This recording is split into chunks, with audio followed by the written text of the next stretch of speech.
নমস্কার। The power of astrology Sumanta ji Chowdhury আমার এই ইউটিউব চ্যানেলে আপনাদের সবাইকে স্বাগত। আমি এখন আলোচনা করব সাপ্তাহিক রাশিফল নিয়ে। 17 আগস্ট থেকে শুরু করে 23 আগস্ট পর্যন্ত, অর্থাৎ 17 তারিখ কিন্তু পড়েই গেছে, এখন 12টা বেজে গেছে, মধ্যরাত। মধ্যরাত বলাও ভুল, গভীর রাত। যাই হোক, 17 আগস্ট থেকে 23 আগস্ট পর্যন্ত এই যে সাপ্তাহিক রাশিফল, তা নিয়ে আমি এখন আলোচনা করব। যে রাশিটিকে নিয়ে আলোচনা করব সেই রাশিটি হচ্ছে মকর রাশি। আমার আজকের আলোচনাটি আমি মূলত সার্বিক অর্থে করব। সার্বিক মতে এই যে সাপ্তাহিক রাশিফল, সেখানে মকর রাশির জাতক জাতিকাদের মূলত 9টি ঘটনা ঘটবেই। 9টি ঘটনা, 9টি দৃষ্টিভঙ্গি হতে পারে, 9টি অবস্থান হতে পারে, প্রেক্ষাপট হতে পারে, আঙ্গিক হতে পারে, মনোভাব হতে পারে, মনোবৃত্তি হতে পারে। মূলত 9টি ঘটনা ঘটবেই 17 আগস্ট থেকে 23 আগস্টের মধ্যে মকর রাশির জাতক জাতিকাদের জীবনে। সেইটা নিয়েই আমার এখনকার আলোচনা। এখন শুধুমাত্র কেবল পশ্চিমবঙ্গটাকে যদি লক্ষ্য করা যায়, তাহলে কিন্তু সেখানে কয়েক লক্ষ মকর রাশির জাতক জাতিকা আছেন। প্রত্যেকের date of birth, time of birth, place of birth আলাদা, সুতরাং জন্মছক আলাদা। জন্মছক যখন আলাদা, স্পট ইমপ্লিমেন্টেশন ছক আলাদা। প্রত্যেকটা মানুষ যখন আলাদা আলাদা, সুতরাং কালপুরুষ ছকও আলাদা। সুতরাং স্পেসিফিক ভাবে কাউকে নিয়ে প্রেডিকশন করা আমার পক্ষে সম্ভব নয়। সেই কারণের জন্যই আমার এখনকার আলোচনাটি পরিপূর্ণভাবে সার্বিক মতে হবে। স্পেসিফিক ভাবে যদি আপনি আপনার সম্পর্কে জানতে চান, তাহলে কোনো সায়েন্টিফিক অ্যাস্ট্রোলজারের কাছে যাওয়া বাধ্যতামূলক। সায়েন্টিফিক অ্যাস্ট্রোলজার, পশ্চিমবঙ্গের প্রত্যেক অ্যাস্ট্রোলজার বলেন আমি সায়েন্টিফিক অ্যাস্ট্রোলজার, কিন্তু সায়েন্টিফিক অ্যাস্ট্রোলজার জন্মছক দ্বারা কখনো প্রেডিকশন করেন না। কেন করেন না জানার তো প্রয়োজন, যে জন্মছক দ্বারা যে সায়েন্টিফিক অ্যাস্ট্রোলজার প্রেডিকশন করে না, তার কারণটা কি, লজিকটা কি? তার কারণ আমি যখন জন্মাচ্ছি তখন গ্রহের যে অবস্থান, সেই গ্রহের অবস্থান দ্বারা ক্যালকুলেট করে যে ছকটি ক্রিয়েট করা হয় তাকে জন্মছক বলে। জন্মের সময়কার প্ল্যানেটরি সিচুয়েশন দ্বারা। এবার আমি যখন আমার প্রেডিকশন করাতে কোনো অ্যাস্ট্রোলজারের কাছে যাচ্ছি, আমার বয়স হয়তো 20 বছর বা 30 বছর বা 40 বছর বা 50 বছর। তাহলে আমি যখন কোনো অ্যাস্ট্রোলজারের কাছে প্রেডিকশন করাতে যাচ্ছি, তিনি আমার 20 বছর আগেকার যে প্ল্যানেটরি সিচুয়েশন দ্বারা জন্মছকটি ক্রিয়েট হয়েছে, তার দ্বারা এখনকার প্রবলেমটাকে কিন্তু ফাইন্ড আউট করার চেষ্টা করছেন। সেটা কখনো সম্ভব? আমার এখনকার যে সিচুয়েশন, এখনকার যে অবস্থান, আর 20 বছর, 30 বছর, 40 বছর আগেকার অবস্থান এক ছিল? তা কখনো সম্ভব নয়। নাকি অ্যাস্ট্রোলজিক্যাল প্ল্যানেট রিপ্রেজেন্ট করে আমাদের হরমোনকে, সেই হরমোনগুলো স্ট্যাগ হয়ে দাঁড়িয়েছিল, নাক্ষত্রিক অবস্থান স্ট্যাগ হয়ে দাঁড়িয়েছিল? কখনো সেটা সম্ভব নয়। সুতরাং জন্মছক দ্বারা কখনোই প্রেডিকশন করা সম্ভব নয়। সায়েন্টিফিক ওয়েতে কি হয়, জন্মছক দ্বারা pure science, pure calculation, pure math সূত্র রয়েছে কিন্তু অনেক, তার দ্বারা স্পট ইমপ্লিমেন্টেশন ছক ক্রিয়েট করা হয়। যখন আমি জন্মেছিলাম তখনকার প্ল্যানেটরি সিচুয়েশন অর্থাৎ জন্মছক আর এখনকার গোচরগত ট্রানজিটগত অবস্থান দুটোকে ট্যালি করে এবার কিন্তু প্রেডিকশন করে সায়েন্টিফিক অ্যাস্ট্রোলজারেরা। তার ফলেই কিন্তু তাদের প্রেডিকশন নির্ভুল হয়। এটা তো একদম পিওর লজিক। এখন দেখা যাচ্ছে আমার date of birth, time of birth, place of birth নেই। আমি অ্যাস্ট্রোলজারের কাছে গেলাম, অ্যাস্ট্রোলজার বলল হাতটা দেখি, হাতটা বাড়িয়ে দিলাম, হাতের রেখাগুলো দেখলো, দেখে প্রেডিকশন করছে। হাতের রেখা এটা কিন্তু আমি বলছি না, মেডিকেল সায়েন্স বলছে, এটা প্রমাণিত সত্য। হাতের রেখা নার্ভের দ্বারা কিন্তু সৃষ্টি হয়। আর অ্যাস্ট্রোলজিক্যাল প্ল্যানেট রিপ্রেজেন্ট করে আমাদের হরমোনকে। নার্ভ আর হরমোন এক জিনিস, একদম ডিফারেন্ট, আলাদা। সুতরাং কখনোই হাত দেখা অ্যাস্ট্রোলজি সাবজেক্টের মধ্যেই কিন্তু পড়ে না। এটা অন্য কোনো সাবজেক্ট হলেও হতে পারে, অ্যাস্ট্রোলজি সাবজেক্টের মধ্যে পড়ে না। হোরা পদ্ধতি অ্যাস্ট্রোলজি সাবজেক্টের মধ্যে পড়ে না। সংখ্যাতত্ত্ব পার্ট অফ অ্যাস্ট্রোলজি। যখন প্রেডিকশন করা হচ্ছে, প্রেডিকশনে যখন ক্যালকুলেশন, ভাইব্রেশন, পার্সেন্টেজ বের করা হচ্ছে, তখন কিন্তু সংখ্যাতত্ত্বকে ব্যবহার করা হয়, কিন্তু সংখ্যাতত্ত্ব দ্বারা পরিপূর্ণ প্রেডিকশন কখনোই কিন্তু সম্ভব নয়। তাহলে যখন আমার date of birth, time of birth, place of birth থাকবে না, তখন একমাত্র কিন্তু কালপুরুষ ছকের মধ্যে দিয়ে, কালপুরুষ ছক আর কালপুরুষ ছক দুটো কিন্তু সম্পূর্ণ আলাদা। কালপুরুষ ছক মানে মেষকে এক ধরলাম, মেষ, বৃষ, মিথুন, কর্কট, সিংহ, কন্যা, তুলা, এরকম করে মিন পর্যন্ত, এটা হচ্ছে কালপুরুষ ছক। আর কালপুরুষ ছক বেসড অন স্পট ইমপ্লিমেন্টেশন ছক, pure science, pure calculation, pure math, চোখের কর্নিয়া দ্বারা বা রেটিনা দ্বারা কিন্তু ক্যালকুলেশন করা হয় এবং অব্যর্থ প্রেডিকশন করা যায়। সেটা আমি লাস্ট 7.5 বছর ধরে দেখিয়ে এসেছি।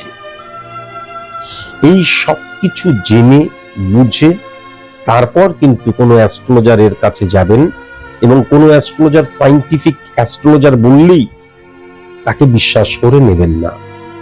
এবার যদি আপনারা আমার কাছে আসেন, তাহলে আমার 3টে নিয়ম আছে, সেই নিয়ম অবশ্যই মেনে চলতে হবে যেহেতু আপনারা আমার কাছে আসছেন। প্রথম নিয়মটা হচ্ছে, এক্সট্রিমলি সরি টু সে, আমায় নিজ গুণে ক্ষমা করে দেবেন, কিন্তু আমি সেলিব্রিটিদের প্রেডিকশন করি না, আমি কিন্তু পলিটিশিয়ানদের প্রেডিকশন করি না। হাতের মধ্যে যারা জেমস্টোন পরে আছেন, জেমস্টোনকে যারা রেমিডি বলে মনে করেন, যজ্ঞকে যারা রেমিডি বলে মনে করেন, টোটকা পদ্ধতিকে যারা রেমিডি বলে মনে করেন, টুকটাককে যারা রেমিডি বলে মনে করেন, বশীকরণকে যারা রেমিডি বলে মনে করেন, তারা কখনো আমার কাছে আসবেন না। আমার নামটা কাউকে রেফার পর্যন্ত করবেন না। কখনো এই ভুল করবেন না যে স্টোনটা খুলে তো চলে এলাম, প্রেডিকশনটা শুনলাম, আবার বাড়ি গিয়ে স্টোন পরে নিলাম। আপনার পতন বা আপনার জীবনে যে অভিশাপ লাগা, তখন কিন্তু আমাকে দায়ী করবেন না। এটা কিন্তু বারবার বলে রাখলাম। আর লাস্ট আর ফাইনাল যে নিয়ম, সেটা হচ্ছে মানুষের জীবনে কিন্তু কখনো কম্প্রোমাইজ করতে নেই। জীবনের সাথে যদি কম্প্রোমাইজ করতে শুরু করি, তাহলে জীবন কিন্তু আমাকে আঘাত দিতে শুরু করবে। সুতরাং এতটাই সিরিয়াস হতে হবে। একজন সায়েন্টিফিক অ্যাস্ট্রোলজার প্রেডিক্টর, সমাজ সংস্কারক নয়। তিনি আপনার পজিটিভ সাইড নিয়ে কোনো আলোচনাই করবেন না, তিনি আপনার নেগেটিভ সাইড নিয়ে আলোচনা করবেন। আপনি নেগেটিভ সাইডটা শুনলেন, বাড়ি চলে গেলেন, তারপর ও ভাগ্যে যা আছে তাই হবে।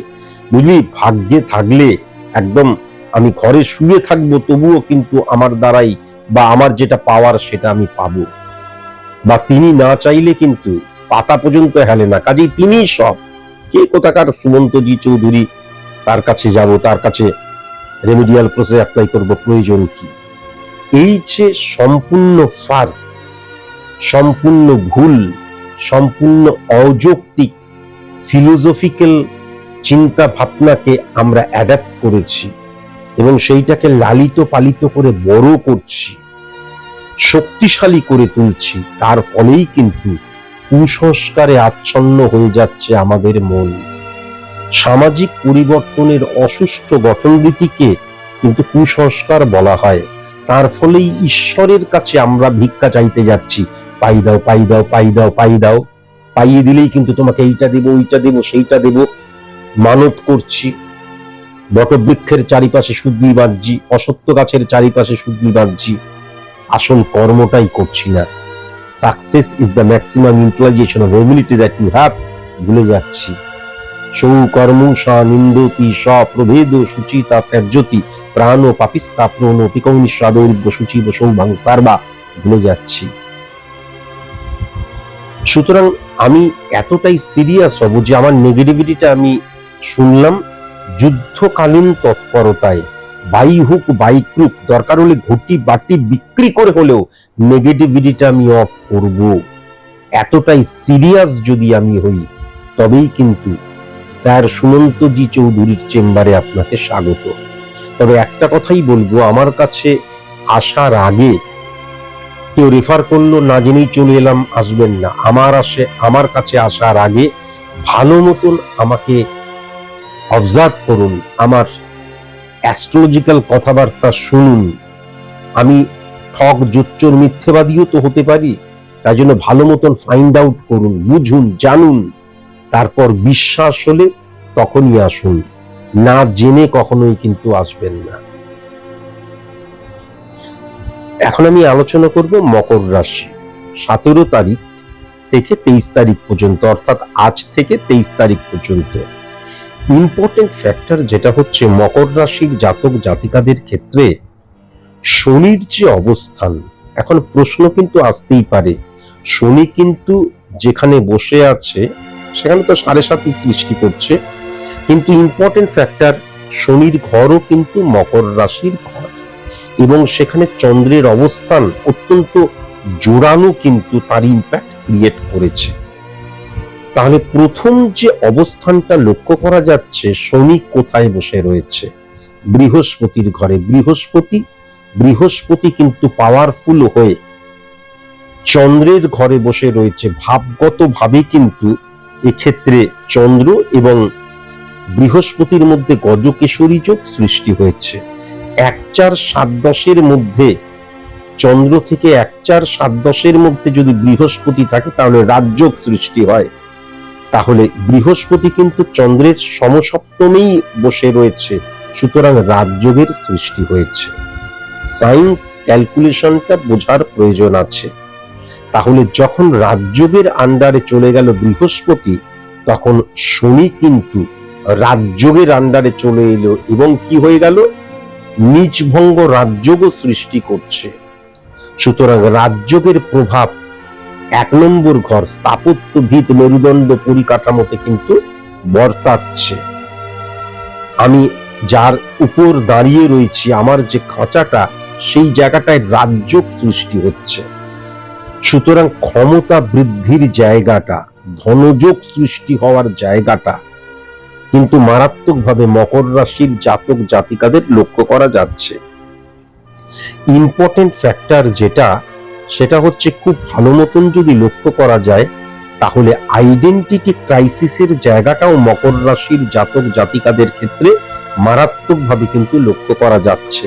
অর্থাৎ অ্যাডজাস্ট করার প্রবণতা, কম্প্রোমাইজ করার প্রবণতা, স্যাক্রিফাইস করার প্রবণতা হ্রাস হয়ে যেতে পারে।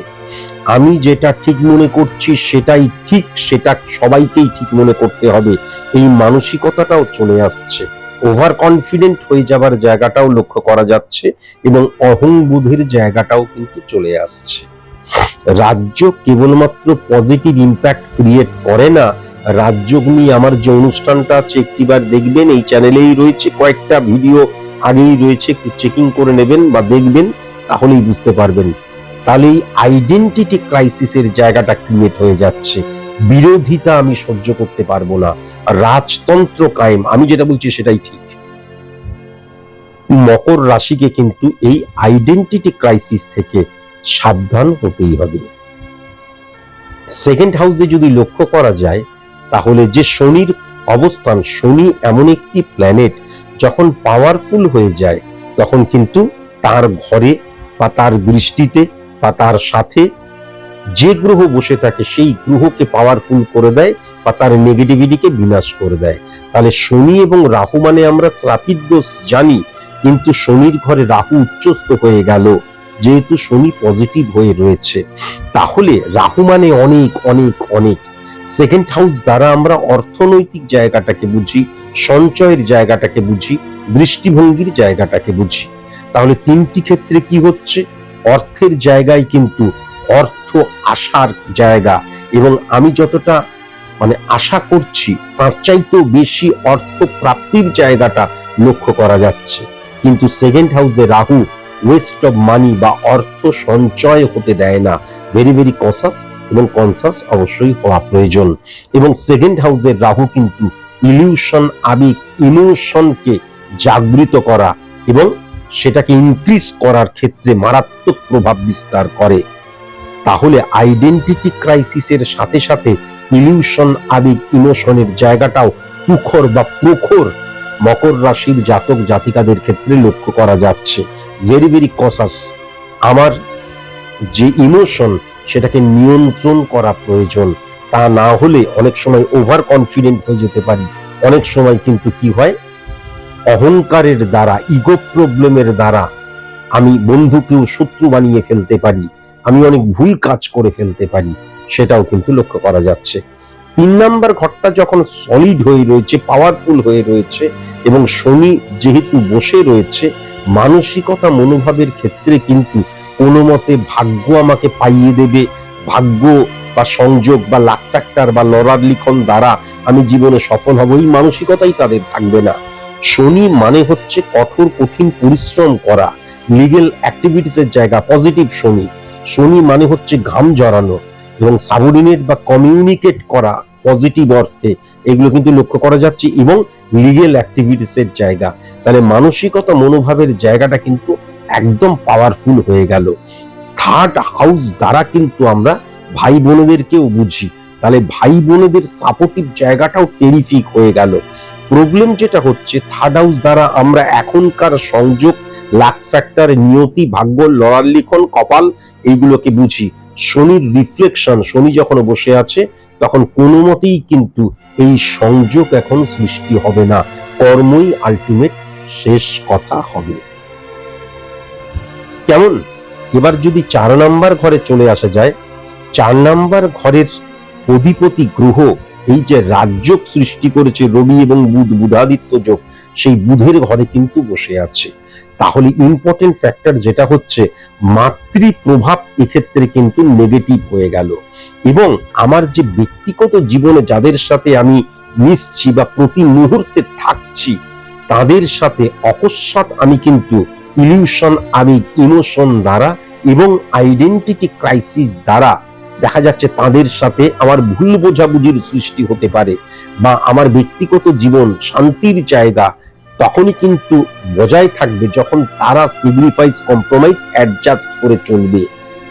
কেননা ব্যক্তিগত জীবনে আইডেন্টিটি ক্রাইসিসের জায়গাটা মারাত্মক। হঠাৎ করে মায়ের সাথে দেখা গেল আমার কোন রকমের একটা কি বলবো, কোনো ব্যাপার নিয়ে আর্গুমেন্ট সৃষ্টি হলো, মা কষ্ট পেলেন, এটাও লক্ষ্য করা যাচ্ছে। দ্বিতীয়ত, রক্ত রিলেটেড প্রবলেম মায়ের সৃষ্টি হতে পারে। তৃতীয়ত, এমন অসুস্থ হয়ে গেল, দেখা গেল অপারেশন টেবিলে নিয়ে যেতে হচ্ছে। ভেরি ভেরি কনসাস এবং কনসাস অবশ্যই কিন্তু হওয়া প্রয়োজন। স্বামী স্ত্রীর সম্পর্কের মধ্যে কিন্তু যথাযথ যে সম্মানের জায়গাটা, শ্রদ্ধার জায়গাটা থাকবে না, বরং স্বামী স্ত্রীর মধ্যে যে কোনো একজন যিনি মকর রাশির জাতক, তার স্ত্রী কিন্তু কম্প্রোমাইজ করবে, জাতিকা হলে হাজবেন্ড কম্প্রোমাইজ করবে, কিন্তু কম্প্রোমাইজ করে, অ্যাডজাস্ট করে, স্যাক্রিফাইস করে একতরফা বেশি দিন লাস্টিং করা যায় না। ভেরি ভেরি কনসাস এবং কনসাস অবশ্যই হওয়া প্রয়োজন। কিন্তু এক্ষেত্রে বিদ্যার জায়গাটা, 4th হাউস দ্বারা আমরা পড়াশোনার জায়গাটাকে বুঝি, সেটা কিন্তু অত্যন্ত পাওয়ারফুল হয়ে রয়েছে এবং উচ্চ শিক্ষাকেও হিট করছে এবং সঠিক রুটে আমি যাচ্ছি, এটাও কিন্তু পরিষ্কার লক্ষ্য করা যাচ্ছে। 5 নাম্বার ঘরের অধিপতি গ্রহ, 5, 6, 7, 8, 9, 5 নাম্বার ঘরের অধিপতি গ্রহ শুক্রের অবস্থান এবং ইম্পর্টেন্ট ফ্যাক্টর যেটা লক্ষ্য করা যাচ্ছে, সে কিন্তু মঙ্গলকেও হিট করছে। সুতরাং ফাটকা রিলেটেড টেন্ডেন্সি আসবেই আসবে, আমি না চাইলেও আসবে, আমি বিশ্বাস না করলেও আসবে, এবং সেখান থেকে সংযোগ সৃষ্টি হওয়া, সেখান থেকে সফলতা আসা। আমরা আমাদের সফলতার 95 থেকে 98% অর্থনৈতিক সফলতাকেই বুঝি, কিন্তু ইম্পর্টেন্ট ফ্যাক্টর হঠাৎ করে অবৈধ সম্পর্কে আমি জড়িয়ে পড়তে পারি, সেখান থেকেও কিন্তু ভেরি ভেরি কসাস এবং কনসাস থাকা প্রয়োজন। সফলতার জায়গাটা টেরিফিক লক্ষ্য করা যাচ্ছে। আমার যে বুদ্ধিটাকে আমি ইমপ্লিমেন্ট করছি আমার জৈবিক সুখ চরিতার্থ করার জন্য, সেই জায়গাটাতে কিন্তু ভুল হয়ে যেতে পারে। এবং আমার যে বুদ্ধিটাকে আমি ইমপ্লিমেন্ট করছি, শুক্র মানে কি লাক্সারিয়াস লাইফ লিড করা। লাক্সারিয়াস লাইফ লিড করা মানে কি আম্বানিজির লাক্সারিয়াস লাইফ লিড করা আর স্যার সুমন্তজি চৌধুরীর লাক্সারিয়াস লাইফ লিড করা এক নয়। আমাদের মতন সাধারণ নিম্ন মধ্যবিত্ত মানুষের লাক্সারিয়াস লাইফ লিড করা মানে আমরা যে সিচুয়েশন ফেস করছি সেটাকে ওভারকাম করা। তাহলে এই ক্ষেত্রে 5th হাউসে শুক্র যখন পজিটিভ হয়ে বসে রয়েছে, যে কোনো সিচুয়েশনকে ওভারকাম ডেফিনিট ভাবে করতে পারবো, ডেফিনিট ভাবে কিন্তু করতে পারবো। এবং এই যে সময়টা, এই সময়টাই কিন্তু আমি আমার বাড়ি, আমি আমার সম্পত্তি, আমি আমার গাড়ি, লাক্সারিয়াস কোনো আইটেম কেনার প্ল্যানিং করতে পারি। কেনাটা এখন উচিত হবে না, কেনার প্ল্যানিং করতে পারি, এবং সেইটা কেনার জন্য আমি কিন্তু সঞ্চয় করতেও পারবো। মাথায় রাখার প্রয়োজন আছে আমি পাহাড়ের একদম টপে মানে চূড়াতে এবং কোনো জলাশয়ের আশেপাশে ভেরি ভেরি কসাস এবং কনসাস, ঊর্ধ্ব পতন বা অ্যাক্সিডেন্টাল জায়গাও কিন্তু লক্ষ্য করা যাচ্ছে। এখান থেকেও খুব সাবধান হওয়া প্রয়োজন। ইম্পর্টেন্ট ফ্যাক্টর একটা হচ্ছে আমি কোনো কিছু কিনছি, সেকেন্ড হ্যান্ড যদি কিনি ততটা কিন্তু পজিটিভ নয়।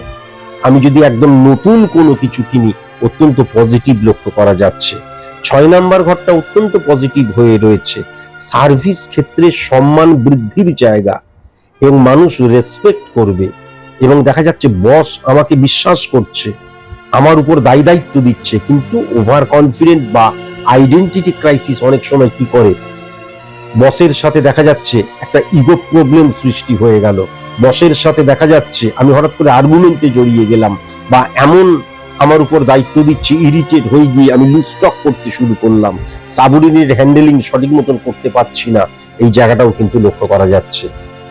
অপোজিট সেক্স থেকে ভেরি ভেরি কসাস এবং কনসাস, কিন্তু সেম সেক্স থেকে সাপোর্টিভ জায়গা কলিগস বা সাবঅর্ডিনেটের ক্ষেত্রে টেরিফিক।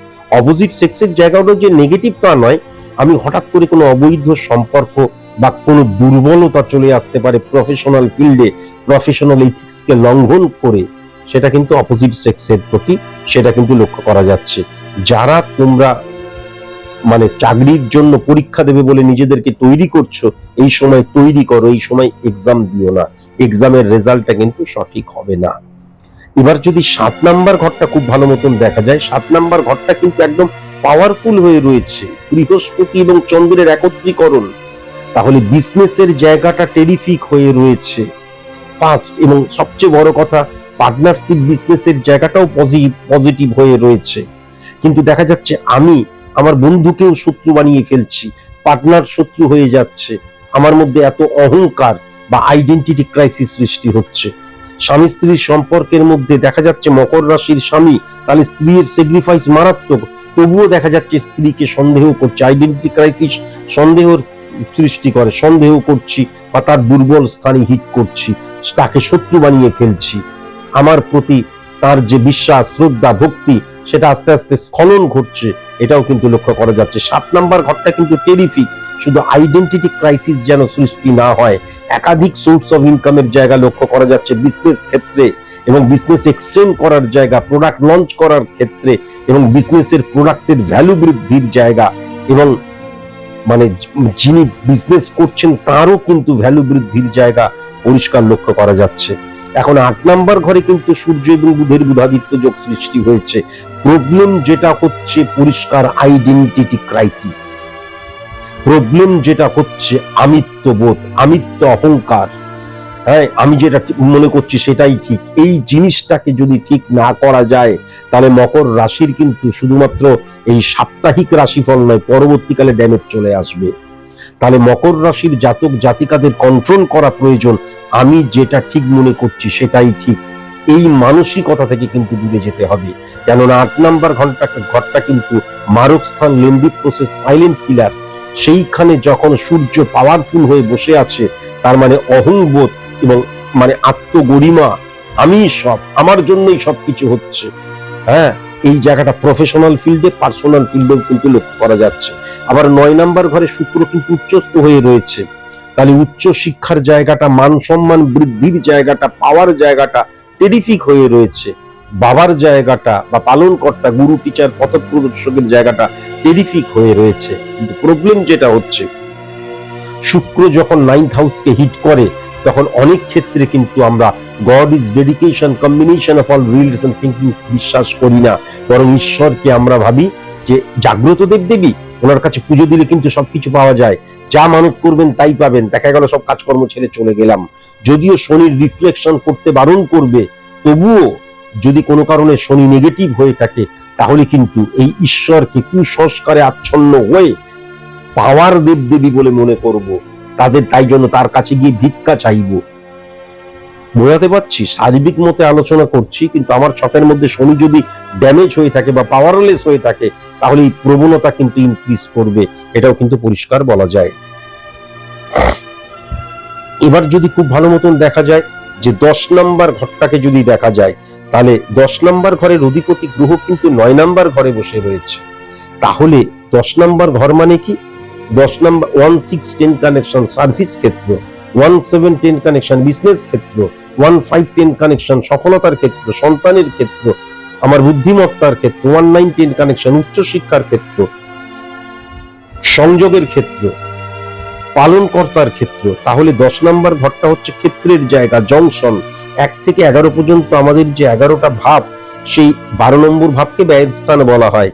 তাহলে 11টা যে ভাব রিপ্রেজেন্ট করছে আমাদের জীবনের 11টা দিককে, যখন 10 নাম্বার ঘরের অধিপতি গ্রহ 9 নাম্বার ঘরে বসে থাকে, তখন কিন্তু ডেফিনিট ভাবে 10 নাম্বার ঘরটা অতি উচ্চ হয়ে যায়। বিশেষ করে শুক্র যদি বসে থাকে, তাহলে কি হয়, আমাদের যে অড সিচুয়েশন গুলো আমাদের জীবনের 11টি ভাবের মধ্যেই রয়েছে, অড সিচুয়েশন থেকে আমি বেরিয়ে আসতে পারি।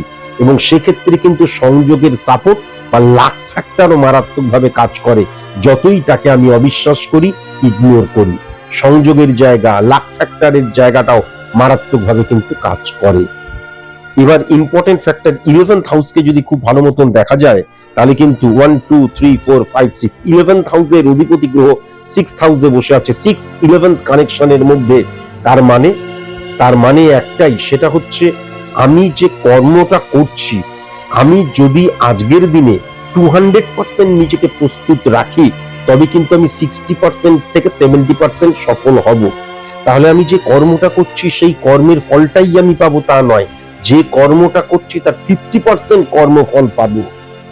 6th হাউসের প্রতিবন্ধকতা কিন্তু এক্ষেত্রে গ্রাস করছে। সুতরাং যেটা আমি চাইছি, সেটাকে পাওয়ার জন্য প্রস্তুতিটা আমার যেন দ্বিগুণ থাকে, তবেই কিন্তু আমি 100% বা 80% বা 90% প্রস্তুতিটা পেতে পারি। এবং ইম্পর্টেন্ট ফ্যাক্টর যেটা হচ্ছে, মকর রাশির ক্ষেত্রে এই সপ্তাহে কখনোই কিন্তু আমার যে সফলতার জায়গা, সেটা আমি যেই অবস্থায় রয়েছি ইনক্রিজ করার জায়গাটা লক্ষ্য করা যাচ্ছে না, বরং আমার সফলতাটা যেখানে আছে স্টেবল আছে, কিন্তু দেখা যাচ্ছে মাঝে মাঝে ফ্লাকচুয়েশন ক্রিয়েট করতে পারে। আমার সূর্য এবং বুধের 8 নম্বর ঘরের যে আইডেন্টিটি ক্রাইসিস সৃষ্টি করছে, তার জন্য বারবার ধরে বলেছি, রবি কিন্তু কি হয়, ফ্লাকচুয়েশনের কারকতা। তাহলে ফ্লাকচুয়েশনের জায়গাটাও মারাত্মকভাবে লক্ষ্য করা যাচ্ছে। এবার 12 নম্বর ঘরের অধিপতি গ্রহ যখন 7 নাম্বার ঘরের যখন রাজযোগ সৃষ্টি করছে, কেন আমি বারবার ধরে বললাম যে চন্দ্র থেকে কিন্তু 1-4-7-10-এ বৃহস্পতি বসে থাকলে কিন্তু গজকেশরী রাজযোগের আকার নেয়।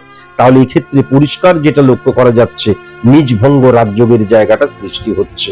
নিজভঙ্গ রাজযোগ যখন 12 নম্বর ঘর থেকে সৃষ্টি হয়, তখন আমি যেখানে জন্মেছি সেখান থেকে দূরবর্তী স্থানে আমার উন্নতি প্রখর তুখর লক্ষ্য করা যায়। সেটা কর্মের ক্ষেত্রে হতে পারে, সেটা পড়াশোনার ক্ষেত্রে হতে পারে, সেটা সাংসারিক জীবনে হতে পারে। তাই জন্য আমি যেখানে জন্মেছি সেখান থেকে দূরবর্তী ভিন রাজ্যে যদি আমি থাকি, তাদের ক্ষেত্রে টেরিফিক। বিশেষ করে পড়াশোনা এবং আর্থিক জায়গাটা, কেননা বৃহস্পতি ছাড়া আর্থিক জায়গাকে ক্যালকুলেশন করা যায় না, আর বৃহস্পতি হচ্ছে জ্ঞান এবং প্রজ্ঞার কারকতা। তাহলে হচ্ছে আমি যদি দেখা যায় যে পশ্চিমবঙ্গে জন্মেছি, দিল্লি, মুম্বাই, চেন্নাইতে রয়েছি, ভেরি নাইস। আমি যদি দেখা যায় যে আমি ভারতবর্ষে জন্মেছি, বিদেশে রয়েছি, সেটা আরো ভেরি নাইস। যেমন আমার জীবনের উন্নতিটা আমি যেখানে জন্মেছি সেখান থেকে দূরবর্তী স্থানে যারা রয়েছে তারা কিন্তু এই সপ্তাহে অত্যন্ত পজিটিভ ফল পাবে। আশা করি আমি বোঝাতে পারলাম। আজকের মতন এইটুকুই। নমস্কার।